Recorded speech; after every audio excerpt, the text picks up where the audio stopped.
Bonjour chers auditeurs et chères auditrices, bonjour Héloïse. Bonjour Iris. Aujourd'hui, nous allons nous intéresser à deux évolutions majeures du monde du travail, l'ubérisation et l'intelligence artificielle, pensée au sens large, donc agents IA, systèmes d'IA et IA générative. Alors ce sont deux phénomènes souvent présentés comme des révolutions, mais qui posent en réalité une question centrale. Est-ce qu'ils influencent vraiment notre rapport au temps ? Ou viennent-ils prolonger des logiques déjà anciennes du monde du travail ? Alors une première question que nous pourrions nous poser est, est-ce que l'ubérisation et l'intelligence artificielle représentent plutôt une rupture ou bien une continuité dans l'histoire du travail ? Du côté de l'IA, on est plutôt face à une continuité qu'à une rupture. En effet, elle vient prolonger des logiques anciennes comme le taylorisme, c'est-à-dire la division du travail, sa standardisation et son contrôle, notamment la temporalité. Le sociologue Juan Sebastián Carbonell parle même d'un taylorisme augmenté dans son dernier ouvrage, où les tâches sont encore plus standardisées et pilotées par des algorithmes. Ce qui change, ce n'est pas la logique, mais son intensité. Avec l'IA, le travail est encore plus découpé, mesuré, optimisé. Donc, plutôt qu'une révolution, ces nouvelles technologies apparaissent comme une nouvelle phase du capitalisme globalisé, qui pousse plus loin des dynamiques déjà existantes. Alors du côté de l'ubérisation, c'est vraiment similaire. La plateforme guide les actions, le travail est découpé en micro-tâches et le temps est calculé et influence la productivité. À la différence que le taylorisme classique contrôlait le temps dans l'usine, l'ubérisation contrôle davantage les multiples temporalités des travailleurs. Le taylorisme implique une aliénation dans le geste au sein d'une organisation donnée, tandis que l'ubérisation aliène dans le temps, dans la disponibilité, dans l'incertitude et donc d'une manière plus globale. Et donc, c'est là que les deux phénomènes se rejoignent. Les travaux de Doranty et Corbin montrent que l'IA générative, en tout cas, s'inscrit dans la continuité du management algorithmique des plateformes, et surtout que ce contrôle devient plus diffus. Il passe en effet par des systèmes techniques, des algorithmes, plutôt que par un encadrement humain direct. Mais une autre question mérite d'être posée. Est-ce que ces deux phénomènes permettent réellement un gain de temps et de flexibilité pour les travailleurs et travailleuses ? Alors dans les deux cas, je pense que nous sommes face à un paradoxe de l'autonomie. Si la promesse, à travers l'ubérisation, est de devenir son propre patron tout en gérant soi-même son temps, la réalité sociologique montre que cette flexibilité est souvent une illusion. Le temps libre des travailleurs est en réalité davantage un temps d'attente non rémunéré, mais qui ne peut pas être réalloué à une autre activité personnelle. Les travailleurs restent disponibles sans réellement pouvoir faire autre chose. Dans les faits, ce sont surtout les clients de ces plateformes et les plateformes elles-mêmes, à travers des systèmes de récompense et de sanctions, qui vont dicter l'emploi du temps. Pour l'IA, la situation est un peu la même. Elle est souvent présentée comme un outil qui permet de gagner du temps. Par exemple, dans la dernière étude publiée par The Adecco Group en 2025, les travailleurs enquêtés évoquaient des gains pouvant aller jusqu'à 2 heures par jour, via l'utilisation d'outils et d'agents IA.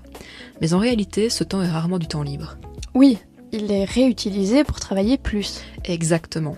Et selon un article paru dans ICT Journal, un tiers du temps économisé est réinvesti dans des tâches peu motivantes. Donc, parce que la nature du travail change aussi. On ne remplace pas le travail humain, on le transforme. Par exemple, des traducteurs deviennent des correcteurs de traduction automatique ou des journalistes perdent une partie de leur contrôle créatif. L'IA générative ne supprime donc pas du travail, elle crée de nouvelles tâches, souvent moins valorisées, même si cette question de la suppression des emplois mériterait d'être abordée dans un podcast à part entière. Et, donc pour revenir à notre sujet, cela rejoint justement l'analyse de Boltanski et Ciapello, ce qu'ils appellent le nouvel esprit du capitalisme. Leur idée, c'est que le capitalisme en lui-même est absurde, et donc difficile à justifier, puisqu'il repose sur une logique d'accumulation infinie et sur des rapports de domination.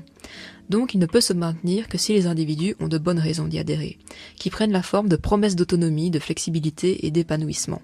Donc, quand on lui dit que l'IA permet de gagner du temps ou d'être plus libre, cela fonctionne aussi comme une justification du système capitaliste mondialisé, qui incite les individus à s'y engager. Donc, au final, on ne travaille pas moins, on travaille autrement et souvent plus. Mais du coup, observe-t-on une intensification du travail avec l'ubérisation et l'IA ? Avec l'IA, ce qu'on observe effectivement, c'est une intensification à travers une fragmentation des tâches, une standardisation et l'imposition d'un rythme plus rapide et soutenu. Le travailleur devient en quelque sorte un appendice de la machine, chargé de corriger, vérifier et compléter en continu. Et ça rejoint une idée plus ancienne formulée par Adam Smith dans Recherche sur la nature et les causes de la richesse des nations. Les gains de temps ne servent pas à réduire le travail humain, mais à augmenter la productivité et donc le profit des manufactures ou des entreprises désormais. Dans la livraison de repas, l'intensification est également assez visible. Les algorithmes calculent des itinéraires optimaux pour que les travailleurs soient toujours aux bons endroits au bon moment, réduisant les temps morts.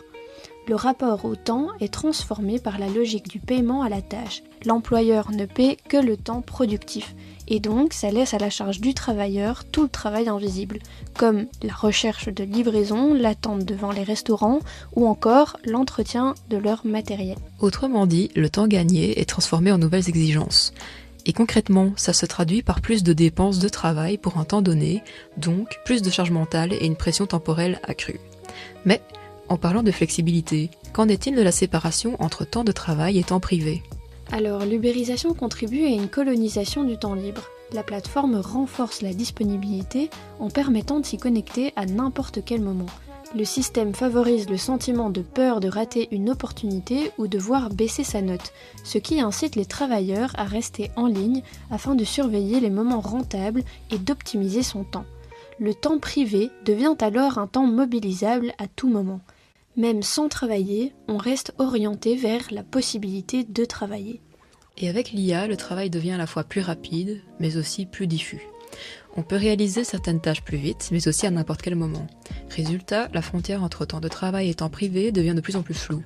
Et ceci fait écho au travail de Boltanski et Chapello, dans Le Nouvel Esprit du Capitalisme à nouveau, lorsqu'il développe la notion de cité par projet, dans laquelle, pour être considéré comme un grand et employable, l'individu se doit de toujours être en activité, disponible, adaptable et de naviguer de projet en projet ou d'activité en activité.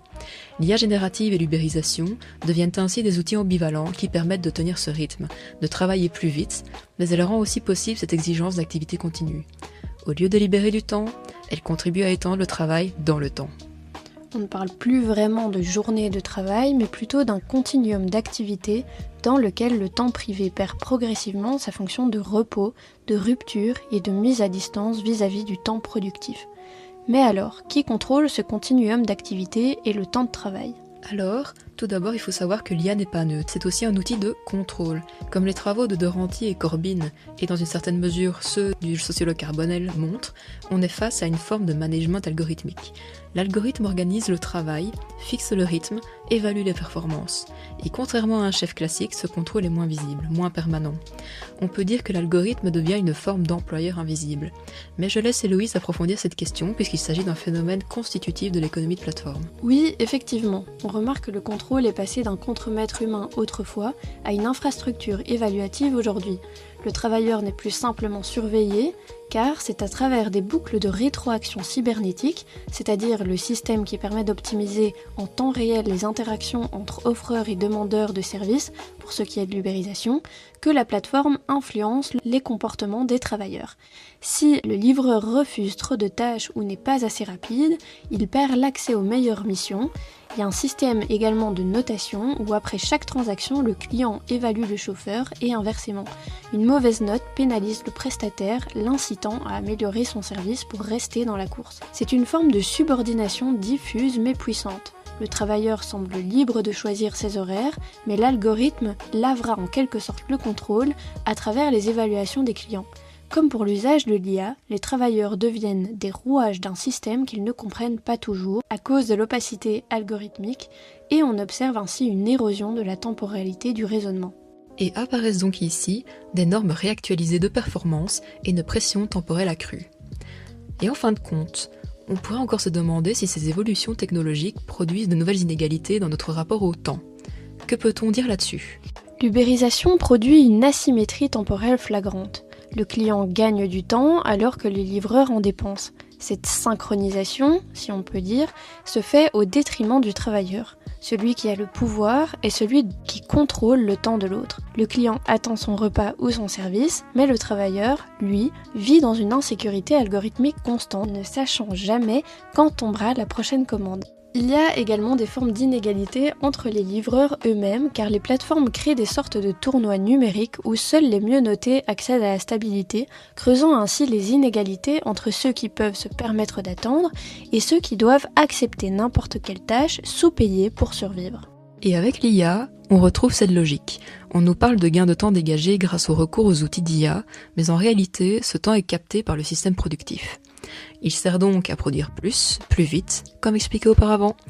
Mais alors que certains gagnent du temps ou déclarent en gagner, notamment les entreprises et les utilisateurs, d'autres doivent absorber cette accélération. Et il y a aussi une dimension plus invisible. Le développement de l'IA repose en effet sur tout un travail caché. Toute une série de micro-tâches allant du tri et de l'étiquetage des données à l'entraînement des algorithmes. Ce que certains appellent un prolétariat du clic, pour ainsi dire. Au final, on est face à une division du temps de travail, entre un temps visible, qualifié, valorisé, bien qu'attaqué à l'heure actuelle également par l'utilisation de l'IA, et un temps invisible, fragmenté et sous-payé.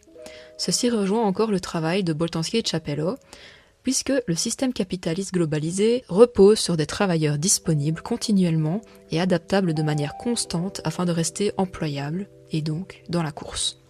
En conclusion, l'IA générative et l'ubérisation ne semblent pas vraiment libérer du temps au profit des travailleurs. Elle le reconfigure, souvent au profit du système productif et du capitalisme. On observe en réalité une continuité historique, pour ainsi dire. Plus de contrôle, plus de productivité et une prolongation du phénomène d'intensification du travail. Et comme l'expliquait déjà Adam Smith, le temps reste une ressource centrale du capitalisme. Mais aujourd'hui, avec l'IA et l'ubérisation, il devient encore plus mesuré, optimisé et disputé. Donc la vraie question n'est peut-être pas combien de temps on gagne, mais qui contrôle ce temps et à quel prix. Ces évolutions technologiques transforment notre rapport au temps. Ces transformations des modes de production s'inscrivent pleinement dans le présentisme développé par Hartog, c'est-à-dire un régime dans lequel le présent est dominant, saturé et difficile à dépasser. Le travail s'organise ici dans l'immédiateté, au détriment de la projection dans l'avenir, ainsi qu'au détriment d'un temps et d'un processus long. Ce présent se veut sous tension, et ces transformations ne touchent pas seulement le travail. Elles redéfinissent la manière dont les individus habitent le temps, entre accélération, incertitude et perte de prise sur leur propre temporalité. Et ceci conclut cet épisode de podcast consacré à la continuité. Mais avant de vraiment nous dire au revoir, laissez-moi introduire le prochain épisode qui sera consacré à la rupture. Nicolas et Cilia nous parleront de la stratégie médiatique et politique de Donald Trump visant à rompre avec une tradition politique et médiatique démocratique souvent perçue comme lente. Merci à toutes les personnes qui ont suivi ce podcast et merci Iris pour cet éclairage sociologique. Merci Héloïse et rendez-vous au prochain épisode.